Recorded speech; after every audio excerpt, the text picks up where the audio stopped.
Friends, I am Dr. Surajit Ghosh. Welcome to my channel, Dr. Ghosh Presents.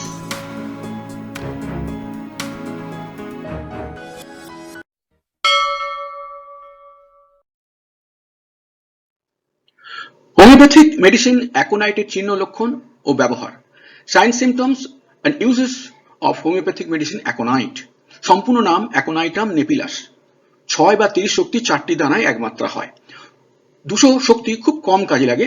কোথায় লাগবে আমি একটা দুটো উদাহরণ দিয়ে বুঝিয়ে দেবো। সামগ্রিক বৈশিষ্ট্য, এগুলো সবচেয়ে দরকারি সিমটমস। এই সিমটমগুলো দিয়ে অ্যাকচুয়ালি পেশেন্টকে চেনা যায়। অ্যাকোনাইট অ্যাকিউট বা নতুন অসুখের চিকিৎসা কাজে লাগে, অর্থাৎ ক্রনিক অসুখে এটা খুব রেয়ারলি কাজে লাগে।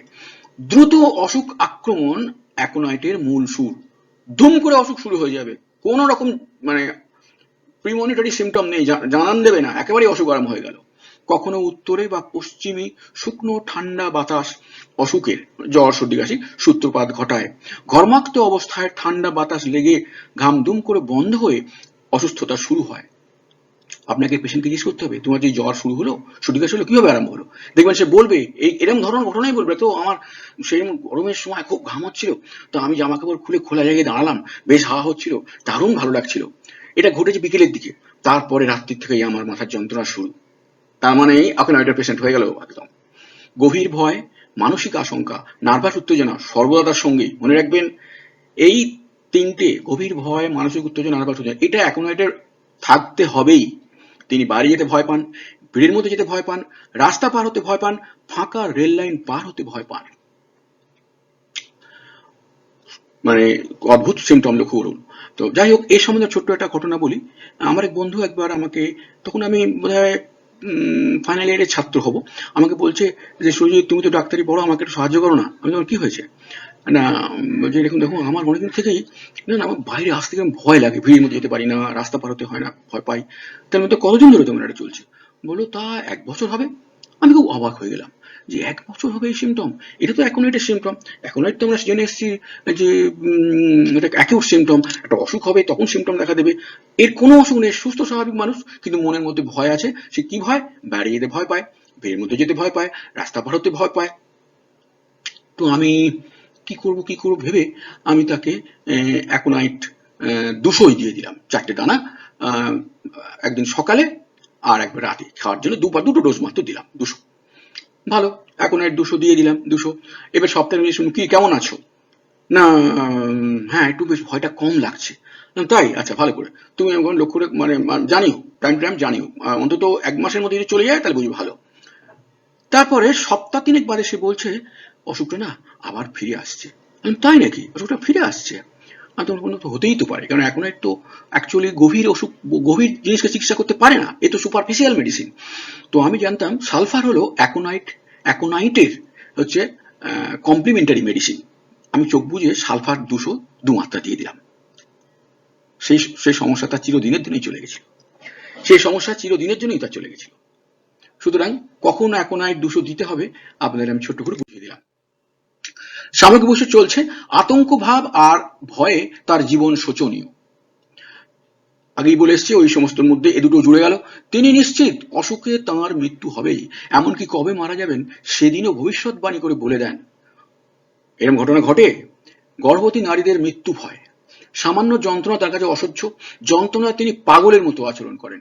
বিশেষ করে রাতে এই সমস্যা বেশি দেখা যায়।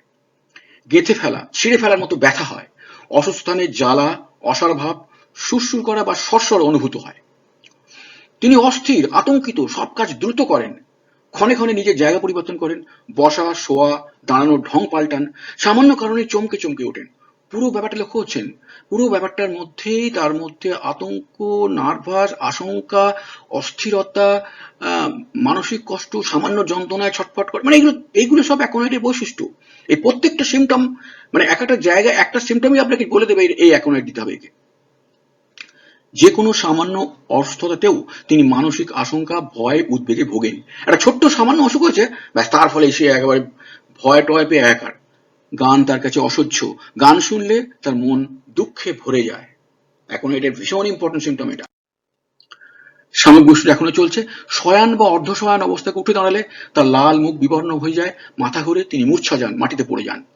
দ্বিতীয়বার উঠে দাঁড়াতে আর চান না। মাঝে মাঝে চোখের দৃষ্টি ঝাপসা হয়ে যায় ও তিনি জ্ঞান হারান। এগুলো সব অ্যাকিউট ডিজিজেই হয়। পেশেন্ট আপনাকে বলবে, ডাক্তারবাবু আমি এরকম জানেন উঠে দাঁড়ালাম, দেখলাম আমার মাথাটা ঘুরে গেল। মনে রাখবেন এটা কিন্তু অসুস্থতা অবস্থায় ঘটনাটা চাই। এই যদি তার ক্রনিক ট্রাবল হয় তাহলে দেখবেন তিনি লো প্রেশারের মেডিসিন, তার জন্য অন্য লো প্রেশারের পেশেন্ট, লো প্রেশারের পেশেন্ট। কিন্তু যিনি অসুস্থ অবস্থায় হঠাৎ হঠাৎ উঠে দাঁড়ালে মাথা ঘুরে যাচ্ছে, বুঝতে পারবেন তার হয়তো অ্যাকোনাইট লাগতেই পারে। শিশুরা আতঙ্কে চিৎকার করে ওঠে, জননাঙ্গ চেপে ধরে। শল্য চিকিৎসার ও আঘাতজনিত শক, মানে সার্জারি করার পর বা একটা ইঞ্জুরি হয়েছে তার সেই শকের পর এটা লাগতে পারে। আর্নিকাও একটা দারুণ ভালো মেডিসিন, মনে রাখবেন। আর্নিকা 30 খুব ভালো কাজ করে এইসব জায়গাতেও। হৃষ্টপুষ্ট কিশোরীর ভয়ে আক্রান্তের পর ঋতুবন্ধ। ধরুন 15-16 বছরের একটি কিশোরী মেয়ে, তার মেনস্ট্রুয়াল পিরিয়ড চলছিল, সেটা কোনো কারণে ভয়ঙ্কর ভয় পেয়ে গেল, দেখা গেল তারপর থেকে তার ঋতু বন্ধ হয়ে গেছে, আর কোনো মেনস্ট্রুয়াল সাব নেই। অ্যাকোনাইট ঋতুবন্ধ হওয়ার প্রতিরোধেও অ্যাকোনাইট 201 মাত্রায় যথেষ্ট। অর্থাৎ যদি কেউ মারাত্মক ভয় পেয়ে থাকে, আপনি জানেন বা সে যদি বলে দেখুন ডাক্তারবাবু আমি এরকম আগের বারে ভয় পেয়েছিলাম, তারপর আমার এরকম মানে পিরিয়ড বন্ধ হয়ে গেছিল, আপনি যখন তখন জিজ্ঞেস করবেন তোমার কি এখন ঋতু চলছে, বলে না, তাহলে আপনি তাকে প্রতিরোধ হিসেবে 201 মাত্রা দিয়ে দিতেই পারেন, আর হবে না অসুখটা তার। এই আর একটা 200 অ্যাপ্লিকেশন বলে দিলাম। স্পর্শ, চাপ, শব্দ, আলোর প্রভাব সব কষ্টের বৃদ্ধি, এ তো হবেই, কারণ সে তো খুব হাইপার একটা স্টেজে রয়েছে, হাইপার স্টেজে আছে, সুতরাং সামান্য স্পর্শ তার অসুবিধে, একটু চাপ বেশি হলে অসুবিধে, শব্দ বেশি হলে আলো, সবে তার অসুবিধে। পরিপূরক মানে কমপ্লিমেন্টারি মেডিসিন, অর্থাৎ যে মেডিসিনগুলো এই বাকি কাজটা শেষ করে। প্রথমেই রয়েছে সালফার, কফিয়া, সম্পর্কিত এর সঙ্গে রিলেটেড বেলেডোনা, ক্যামোমিলা, এসব আলোচনা আমি করব। বিশেষ বৈশিষ্ট্য, পার্টিকুলার্স, এর অর্থ হলো মানে কোন কোন অসুখ, এতক্ষণ ধরে আলোচনা করেছিল জেনারেল সিমটম ছিল, সেগুলো মানুষটা টোটাল সিমটম ছিল, মানে অ্যাজ এ পার্সন তার কি অসুবিধা সেইগুলো ছিল। এবার আছে বিশেষ অসুখ। কি কি অসুখের ক্ষেত্রে? যে কোনো প্রদাহজনিত অসুখ, ইনফ্লামেটরি ডিজিজ, সেই ইনফ্লামেটরি ডিজিজ, প্রদাহজনিত মানে ইনফ্লামেটরি ডিজিজ, সেই ডিজিজগুলো কি কি? এই স্টার আমি বুঝিয়ে দিচ্ছি। যখন রক্ত জমা শুরু হয়, কনজেস্টিভ স্টেজ, অ্যাকচুয়ালি প্রদাহজনিত অসুখের 3টে ধাপ হয়: congestive stage, swelling stage, suppurative and repair stage. Congestive যখন রক্ত আসতে শুরু করলো, তারপর লাল হয়ে উঠছে, গরম হয়ে উঠছে, তারপর সেখানটা ফুলে উঠলো, এই সোয়েলিং স্টেজ। রস জমলো, পুঁজ হলো, ফেটে গেল, সাপুরেটিভ স্টেজ, শুকিয়ে গেল, সেরে গেল, রিপেয়ার স্টেজ। এই 3টে স্টেজ দিয়ে এই প্রদাহজনিত অসুখগুলো মেনলি চলে। এইখানেই এইসব জায়গাতেই অ্যাকোনাইট অথবা বেলেডোনা উপযুক্ত। তো বেলেডোনা নিয়ে আমরা পরে আলোচনা করছি। তাহলে এবার আসুন এই অসুখগুলো কি আমরা একটু দেখে নিই, এবং কিভাবে আপনি চিনবেন যে এখন আপনি এটা দেবেন কি দেবেন না। দেখুন স্টারের মধ্যে ফার্স্ট হচ্ছে জ্বর, যে কোনো জ্বর, সর্দি কাশি, ব্রঙ্কাইটিস শুরুতে, নিউমোনিয়া শুরুতে, সিস্টাইটিস শুরুতে, অর্কাইটিস শুরু, গ্যাস্ট্রাইটিস। বলে দিই ব্রঙ্কাইটিস হলো ব্রঙ্কাস, শ্বাসনালীর প্রদাহ, নিউমোনিয়া হচ্ছে লাঙের প্রদাহ, সিস্টাইটিস হলো মূত্রনালীর প্রদাহ, মূত্রথলির প্রদাহ, মূত্রথলি যেখানে ইউরিন জমে থাকে, অর্কাইটিস হলো অন্ডকোষের প্রদাহ, গ্যাস্ট্রাইটিস হচ্ছে স্টমাকের প্রদাহ, কনজাংটিভাইটিস চোখের প্রদাহ, ফ্যারিঞ্জাইটিস হলো শ্বাস যন্ত্র আছে আমাদের কথা বলি সেটার প্রদাহ, সেটা হলো ল্যারিঞ্জাইটিস, শ্বাসযন্ত্র, আর ফ্যারিঞ্জাইটিস হলো গলবিলের প্রদাহ, শ্বাসযন্ত্রের প্রদাহ, মাথা যন্ত্রণা আপনারা জানেন, ডায়রিয়াও জানেন, ডিসেন্ট্রি বোঝেন। কার্ডাইটিস হলো হার্টের প্রদাহ, ওভারিটিস হলো ওভারি মানে যেটাকে মেয়েদের ডিম্বাশয় হয় বলে, তার প্রদাহ। অর্থাৎ এখানে আমি আরো লিখতে পারতাম, আমি আরো অনেক লিখতে পারতাম, ওই আমি ডট ডট দিয়ে দিচ্ছি।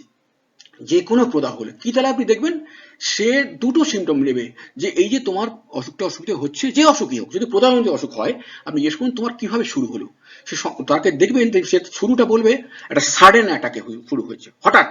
আর দুই হচ্ছে, হয় সেখানে ঠান্ডার ব্যাপার আছে, না হয় সেখানে ভয় পাওয়ার ব্যাপার একটা থাকবে। আর এর সঙ্গে যদি মানসিক সিমটম মিলে যায় তাহলে তো কথাই নেই। কি ধরুন মানসিক সিমটম তখন আসেনি, ভয় পাওয়া থেকে বা একটা ঠান্ডা লাগা থেকে হঠাৎ হয়েছে, তাহলেও কিন্তু অ্যাকোনাইটই উত্তর হবে। এই অ্যাকোনাইটই তখন অ্যান্সার হবে, আপনার জানার দরকার নেই অসুখটা কি নাম। এই সম্পর্কে হ্যানিম্যান একটা ইম্পর্টেন্ট কথা বলেছে, মনে রাখুন। ডক্টর হ্যানিম্যান উচ্চ জ্বরে অ্যাকোনাইট ব্যবহার সম্পর্কে সতর্কীকরণে বলেছেন যে কোনো উচ্চ জ্বরে শুধুমাত্র জ্বর কমানোর জন্য চোখ বুলিয়ে অ্যাকোনাইট দেওয়া যাবে না, উচিত নয়।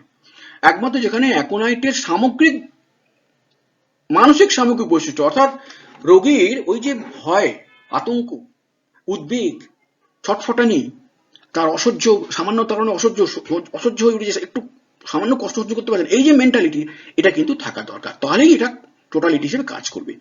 আমি এটাকে একটু কমিয়ে বলতে পারি, যদি ঠান্ডা লাগা থাকে, হঠাৎ হয়, তাহলেও কিন্তু আপনি সিলেক্ট করে নিতে পারবেন এই অ্যাকোনাইটকে, যে ঠান্ডা লাগার ঘটনা আছে, হঠাৎ হয়েছে, দুম করে ঘটে গেছে।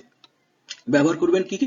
6 পটেন্সি 2 ঘন্টা অন্তর, 30 4 ঘন্টা অন্তর 1 মাত্রা করে দিয়ে যাবেন। 1 মাত্রা মানে আগেই বলা 4টি গুলি। এবার আমি একটা ছোট্ট খুব সুন্দর লাইফ কেস বলবো, আমার জীবনে ঘটেছে। তখন আমি ফাইনাল ইয়ারের ছাত্র। আমি কলেজ করে রাত্রি 10টায় ফিরেছি বাড়িতে। বাড়িতে ফেরার পর আমি একটা বাড়িতে ভাড়া থাকতাম, সেই বাড়িতে ফিরতেই দেখি সেই বাড়িওয়ালার ছেলে, ছোট ছেলে, আমার কাছে হাজির। সুজিতদা, আমাদের একটু সাহায্য করবেন। কি হয়েছে? না, বাবা সকালে এই পুকুরে নেমে পানা পরিষ্কার করছিলেন। পানা পরিষ্কার করছিলেন, ঠান্ডা জল। তো যাই হোক, পানা পরিষ্কার করতে হঠাৎ আমার কোমরে কি একটা খট করে কি একটা লাগলো। তারপর থেকে উনি ঘরে এসে শুয়ে পড়েছেন, একদম প্যারালাইজড।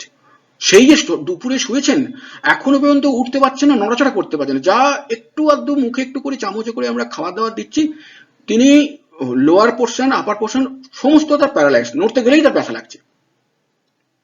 যদি কিছু, আপনি তো ডাক্তারি পড়ছেন, যদি কিছু ওষুধ দিতে পারেন খুব ভালো হয়, আমরা কি করতে পারি? তাই বললাম, আরেকবার ভালো করে ভেবে দেখলাম দুটো ঘটনা রয়েছে। একটা যে পানা পুকুরের ঠান্ডা জলে নেমে উনি কাজ করছিলেন, 2 নম্বর হঠাৎ হয়েছে। আমি কিন্তু ওনার ঘরে গিয়ে ওনার মানসিক সিমটম দেখতে যাইনি। আমি এই দুটোর ভিত্তি করেই আমার কাছে পুরনো একটা 30 গ্লোবিল শিশি পড়েছিল। এখন এটা আমি দিয়ে বললাম, এটা 4টে করে গুলি 15 মিনিট অন্তর 4-5 বার দাও, যদি হয় ওতেই হবে, তা না হলে সকালে ডাক্তার দেখি। পরের দিন ভোরবেলা, সকালবেলা দেখি ছেলেটা দরজার কাছে খুলে এসে হাজির, টক করে, মানে আমার কড়া নাড়ছে। খুলে দেখি মুখটা কাচুমাচু, হাতে করে একটা ওই ওষুধটা আমাকে ফেরত দিচ্ছে। আমি, কি হয়েছে? কাজ হয়নি? বললো, কাজ কি, আপনার ওষুধ 2 দাগ 3 দাগ পরে পরই বাবা উঠে বসে খাওয়া দাওয়া করেছেন, ওই দেখুন সকালবেলা মর্নিং ওয়াক করছে। তাহলে বলে, না, হয়েছে কি জানেন, আপনার শিশিটা না আমাদের হাত থেকে পড়ে ভেঙে গেছে। এই দেখুন, আমি সব ওষুধ এবং শিশি নিয়ে এসেছি। দেখি তার হাতের মধ্যে ভাঙা অ্যাকোনাইট 30 শিশিটা, কিছুটা অ্যাকোনাইট রয়েছে তার ভেতরে, আর বাইরে এক গাদা খোলা গ্লোবিল সে হাতে করে যত্ন করে নিয়ে এসছে।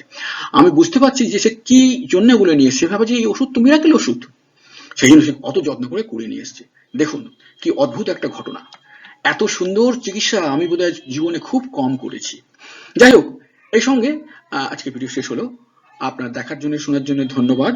যদি কোনো প্রশ্ন থাকে আপনি অবশ্যই কমেন্ট সেকশনে লিখে দেবেন। আর এই জাতীয় ভিডিও আপনারা পরপরই পেতে থাকবেন। আপনার বন্ধু বান্ধব জানান, সবাই শিখুন, জানুন এলিমেন্টারি ব্যাপার। তো মনে রাখবেন, ওষুধ কিন্তু কম দেওয়া দরকার, বেশি ওষুধ কখনোই দেবেন না। আর বেশি ওয়েটও করবেন না, কেননা ওয়েট করলে অসুবিধা আছে। সম্ভব হলে আপনার ডাক্তারের সঙ্গে কনসাল্ট করে নিয়ে তবে ওষুধ খাবেন, তাহলেই ভালো হয়। নইলে আপনি ভুলভাবে ওষুধ দিয়ে যাচ্ছেন, আর পরে হয়তো দেখা গেল আপনি আমার নামে দোষ করছেন, যা আমি বলেছি বলে আপনি এটা করেছেন। এটা কিন্তু কখনোই নয়। ওষুধ দিতে হবে যখন, মনে রাখবেন দায়িত্ব কিন্তু আপনার, আমি যে লিখছি, আমি সরল মনে লিখছি, আমি কোনো ক্ষতি করার জন্য এটা তৈরি করছি না। সরল মনে সবার উপকারের জন্য আমি করছি, কিন্তু উপকার নিতে গেলে আপনাকে কিছুটা জেনে শুনে তবে ব্যবহার করতে হবে। ধন্যবাদ।